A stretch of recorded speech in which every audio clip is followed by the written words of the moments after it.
নমস্কার, কেমন আছেন সবাই? বং বাঙালি ব্লগের একটি নতুন ব্লগে আপনাদের স্বাগত জানাই। তো চলে গেছিলাম যাদবপুরে, তো ওখান থেকে একটা গোপাল কিনবো। একটা মানসিক ছিল গোপাল কেনা, সেই জন্য আমার বাড়িতে একটা ছোট গোপাল আছে, তো একটা বড় গোপাল কিনবো। সেই কারণেই মানসিকের জন্য সেই গোপালটা কিনতেই চলে গেছিলাম জন্মাষ্টমী পুজোর দুদিন ঠিক আগে। কেন হচ্ছে একদিন এনে রাখতে হবে, আর তার পরের দিন ছিল একটা অকেশন, যার জন্য যেতে পারবো না, তাই আগের দিনই চলে গেছিলাম। তো সেই দিনকে গোপালটা কিনেছি, দোকানে একটু দেখে নিচ্ছিলাম। তো আগেও দুটো দোকান দেখেছি, এখানে পরপর দুটো তিনটে দোকান থাকাতে সুবিধা হয়, যেই দোকান থেকে যেটা পছন্দ হবে তোমার নিতে পারো। আর এখানে গেলে আরও একটা সুবিধা, ঠাকুরের জামা যেগুলো অর্নামেন্টসগুলো কিনবো সবটাই একসাথে পাওয়া যায়।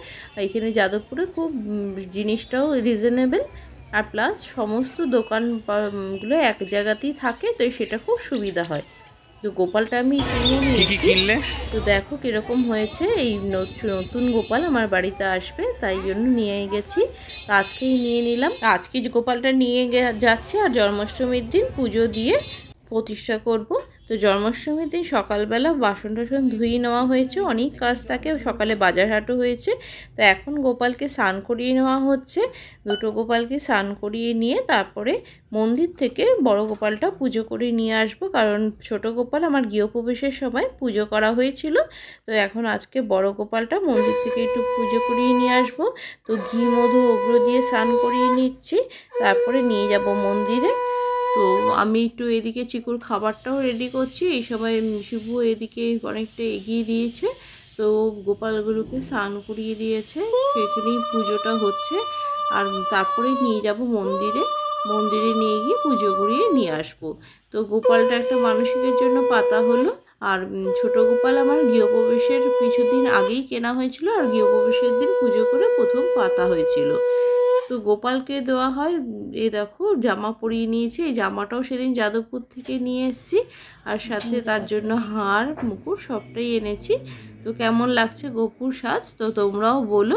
তো আমি এখন মন্দিরে নিয়ে যাচ্ছি, পুজো দিয়ে নিয়ে আসবো। তা তোমাদের কেমন গোপালকে লাগলো সেটাও বলো, সাজগোজ কেমন লাগলো। তো মন্দিরে এই ঠাকুরমশাই চিকুর মুখে ভাতও দিয়েছিল।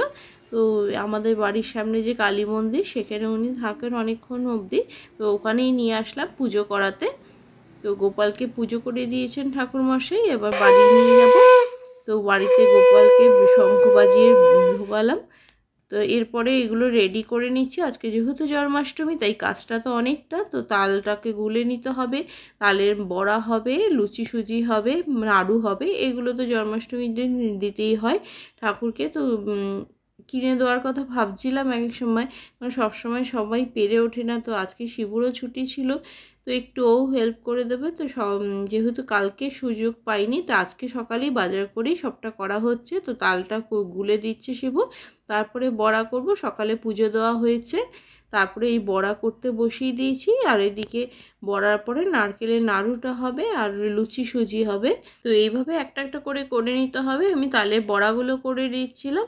তো এই তালের বড়াগুলো আবার নারকেল দেওয়ার জন্য, তো গুরুদেবকে দেওয়া যায় না, রাম ঠাকুরকে নারকেল দেওয়া যায় না, সেই জন্য গুরুদেবেরটা একটু আলাদা করে নিয়েছি।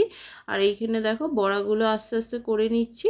আর আমি এখানে ইন্ডাকশানেই ঠাকুরের জন্য করি, আমার গ্যাস ওভেন একটা আছে ঠাকুর পুজো, কিন্তু যেহেতু ওটায় মনসা ঠাকুরের মাছ রান্না হয়, সেই জন্য গোপালের কিছু রান্না বা গুরুদেবের কিছু রান্না আমি ওতে করি না।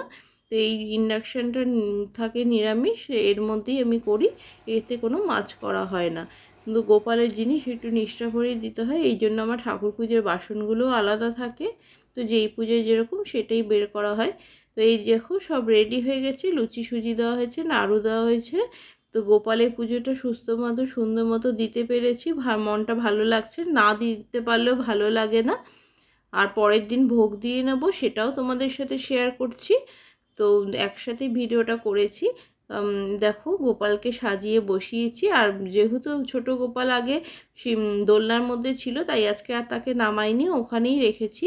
কিন্তু দোলনার মধ্যে দুজনের হবে না জায়গা, তাই জন্য আলাদা কিছু একটা ব্যবস্থা করতে হবে। তো দেখা যাক কি ব্যবস্থা হয়। তো গোপাল কোথায় থাকতে চায় সেটা দেখতে হবে। তো কীরকম লাগছে তোমরা জানিও। সমস্ত পুজোটাই আয়োজনটা তোমাদের সাথে শেয়ার করলাম। তো তোমরাও জানিও কেমন লাগলো পুজোর আয়োজন। তো তোমরা কে কীভাবে পুজো দিয়েছো সেটাও অবশ্য জানিও। তো গোপাল এসেছে নতুন, আর একটা ছিল ছোট গোপাল ছিল, বড় গোপাল এসেছে। তো দুজনকে নিয়েই আজকে জন্মাষ্টমীটা খুব সুন্দরভাবে কাটলো। তো সুন্দরভাবে পুজো দিয়ে নিলাম, তো তোমাদের সঙ্গে সবটা শেয়ার করলাম। তো আমার নতুন গোপাল কেমন হয়েছে সেটাও জানিও। তো বড় গোপাল ছোট গোপাল দুজনের ছবি তোমাদের সাথে শেয়ার করলাম, তোমরা কিন্তু অবশ্যই জানিও। তো বন্ধুরা, তো জন্মাষ্টমীর পরের দিন আবার ভোগ দিয়ে নিয়েছিলাম, সেই ভোগের ছবিটাও তোমাদের সাথে শেয়ার করছি। তো বিশেষ কিছু করতে পারিনি, একটু পোলাও, পনির, চাটনি আর ভাজা করে দিয়েছি, আর সঙ্গে পায়েস করে দিয়েছি। কারণ ভোগ দিতে গেলে তো 12টার সময়ের মধ্যে দিতে হয়, 12টার ভিতরে, সেই কারণে এগুলোই করে দিয়েছি। গুরুদেবকে দিয়েছি ভোগ, আর গোপালকে দিয়েছি, আর বাকি ঠাকুরদের ফল দিয়েছি আর তালের বড়া দিয়েছি। এই দিয়ে আজকে পুজো করলাম। জন্মাষ্টমীর পরের দিন গোপাল থাকলে একটু ভোগ দিতে হয়, তাই করে দিয়েছি। তো বন্ধুরা, এই ব্লগটা তোমাদের কেমন লাগলো অবশ্যই কমেন্টস করে জানিও। আবার চলে আসবো নতুন ব্লগ নিয়ে, নতুন ভিডিওতে।